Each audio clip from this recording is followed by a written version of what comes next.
Duar, Rocky Gerung ternyata yakin Anies nggak kepilih jadi capres, ternyata kejegal internalnya sendiri, bukan karena intervensi politik Jokowi. Jadi justru karena keadaan diperlihatkan keadaan anti Anies, maka semua orang merasa bahwa ini akan curang.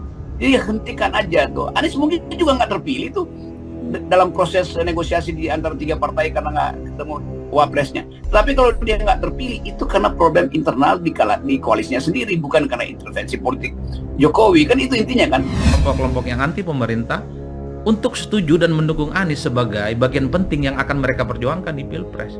Karena selain 3 variabel itu, Bang, kan isunya sangat politis.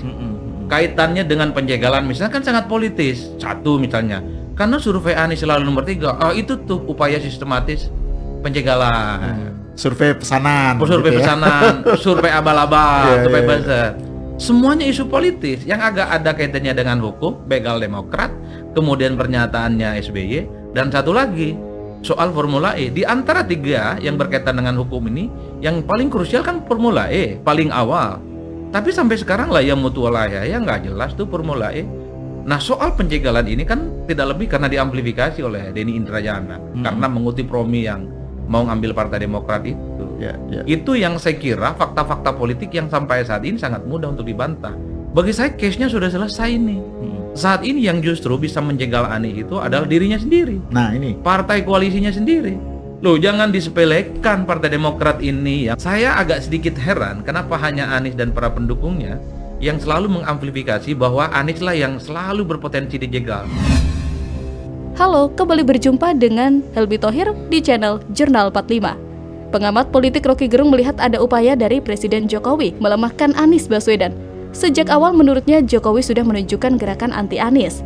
Pernyataan tersebut ia sampaikan merespon kabar akan berkumpulnya ribuan kader Demokrat di Jakarta dengan ditemani Susilo Bambang Yudhoyono untuk mengawal putusan MA soal PK Muldoko. Rocky menjabarkan intervensi pada Demokrat bermuara pada pelemahan Anies. Sikap Jokowi yang membiarkan Muldoko, notabene merupakan orang dekat Presiden, melakukan intervensi pada kedaulatan partai politik akan dinilai buruk oleh publik. Menurut Rocky, publik melihat adanya upaya Jokowi melemahkan Demokrat. Lantas, Rocky pun menduga jika Demokrat sudah terlihat lemah, maka lebih mudah untuk membatalkan Anies nyapres. Terlebih kecurigaan publik disebutnya akan meningkat. Dengan begitu, Jokowi dianggap akan melakukan kecurangan di akhir masa kekuasaannya. Mengantisipasi hal itu, Rocky meminta Jokowi berhenti menunjukkan intervensi politik. Apalagi dengan terang-terangan Presiden Indonesia ke-7 itu malah mengaku akan melakukan cawe-cawe dalam pemilu 2024. Bahkan, mantan dosen UI tersebut juga membeberkan Anies mungkin saja tak terpilih menjadi presiden, lantaran karena problem internal di koalisinya sendiri menyoal cawapres bukan karena intervensi politik Jokowi. Mestinya pengakuan Rocky ini membuat Anies makin sadar diri dan tak berharap lebih. Yang mana pada faktanya gagalnya Anies Capres mungkin terjadi bukan karena pihak luar yang ingin menjegal seperti yang dituduhkan para loyalisnya, tapi karena carut-marutnya urusan internal koalisi pengusungnya. Bahkan saya menduga keyakinan Rocky akan hal tersebut menjadi tanda. Tampaknya para pendukung Anies sudah mulai pesimis bahwa Anies mampu memenangkan kontestasi Pilpres 2024. Segala upaya sudah mereka upayakan dari mengobrol Anies lewat safari politik, taktik play victim, narasi dizolimi hingga penjegalan yang dilakukan Presiden Jokowi. Tapi apakah hal itu mampu mengubah kenyataan tentang elektabilitas Anies yang jeblok? Kan tidak, Ferguson. Yang ada justru kian hari elektabilitas Anies tambah jeblok akibat ulah koalisi partai. Kemudian, jika menilik pernyataan Rocky di mana Presiden Jokowi sangat bekerja keras menjatuhkan Anies, lewat terjegalnya Partai Demokrat versi kubu Muldoko juga merupakan narasi yang menyesatkan. Apa iya, Presiden Jokowi tidak ada kerjaan yang lebih prioritas ketimbang ngurusin Partai Demokrat yang mau gurem itu? Bukannya guremnya Demokrat memang karena ulah internalnya sendiri ya? Sangat lucu memang melihat tingkah para loyalis Anies yang panik bukan kepalang, melihat junjungannya mau gagal nyapres.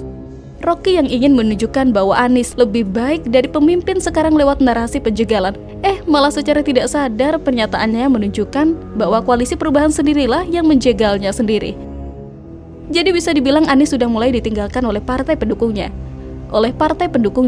Dia sedang pusing 7 keliling, sudah keliling Indonesia tapi malah nggak dianggap. Percaya pada politisi atau elit partai, mungkin malah bisa jadi bumerang buat kans Anies.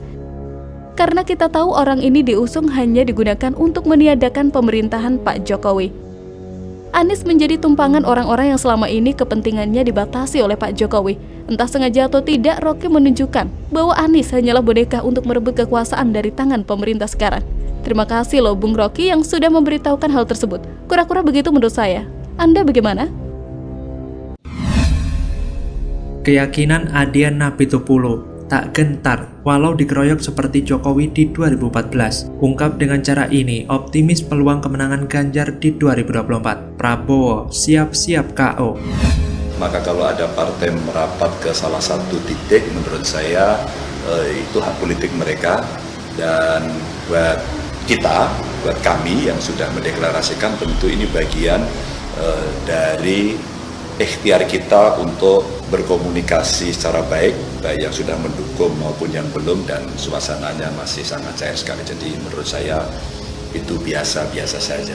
Dan kisah ini pun pernah terjadi pada saat 2014 kalau tidak salah ya. Saat itu yang mendukung lawannya Pak Jokowi itu juga sama, mereka semua berbondong-bondong ke sana.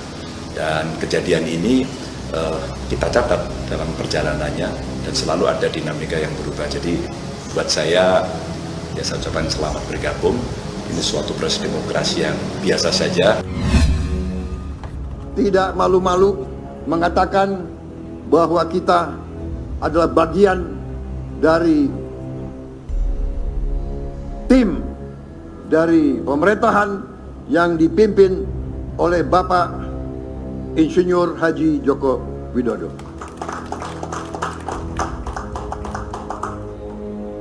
Kita bagian daripada tim Jokowi yang harus kita berani mengatakan berhasil. Halo, kembali lagi dengan saya Endra Caniago di channel Jurnal 45.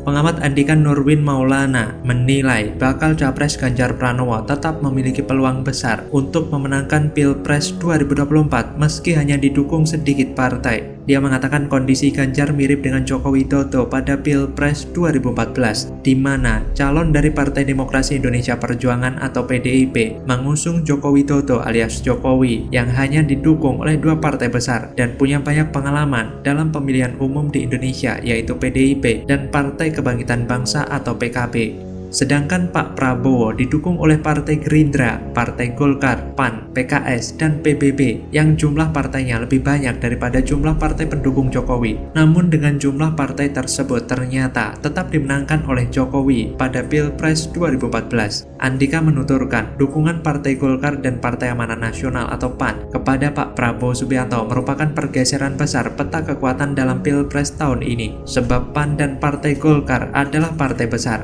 terutama Partai Golkar yang selalu berada dalam koalisi pemerintah. Menurut Andika, hal ini merupakan tantangan dan juga kesempatan kubu Ganjar Pranowo untuk mencari strategi dalam peningkatan figur Ganjar Pranowo ketika beberapa partai besar menjadi pendukung calon presiden lainnya. Andika membeberkan salah satu strategi kampanye yang digunakan Jokowi pada Pilpres 2014 adalah bagaimana cerita suksesnya dalam memimpin kota Solo dan Provinsi DKI Jakarta untuk mencalonkan menjadi presiden. Beberapa rencana program keberhasilan Jokowi di kota Solo dan DKI Jakarta digunakan sebagai program yang sama untuk Pilpres. Namun tentu saja program-program keberhasilan tersebut dikemas dalam bentuk program tingkat nasional. Sehingga kata dia, masyarakat umum akan lebih mudah memahami, terutama masyarakat yang tinggal di kota Solo atau Provinsi DKI Jakarta pada masa kepemimpinan Jokowi. Berbeda dengan Prabowo, yang mana masih kurang pengalaman dalam memimpin suatu daerah. Walaupun Prabowo didukung lebih banyak partai besar, hal ini menyebabkan banyak pertanyaan yang muncul. Seperti apa gaya kepemimpinannya Prabowo dalam memimpin Indonesia 5 tahun ke depan? Menurut Andika, sangat sedikit narasi yang bisa menggambarkan bagaimana institusi pemerintah melaksanakan tugas atau perintah lainnya yang diberikan pada masa kepemimpinan Prabowo nanti. Kemudian, Andika berkata hal lainnya yang masih mengganjal Prabowo dalam kasus hak asasi manusia atau HAM. Memang pengalamannya sebagai prajurit sebelumnya dalam hal isu HAM selalu dikaitkan ketika mantan prajurit mencoba maju dalam apapun jenis pemilihan umum. Hal itu memang biasa terjadi, setiap pendukung calon akan mencoba mencari nilai positif calonnya dan mencari nilai negatif calon pesaingnya. Namun tentu saja, isu HAM ini adalah isu yang sangat sensitif, terutama ketika pembahasannya dikaitkan dengan korban isu HAM tersebut.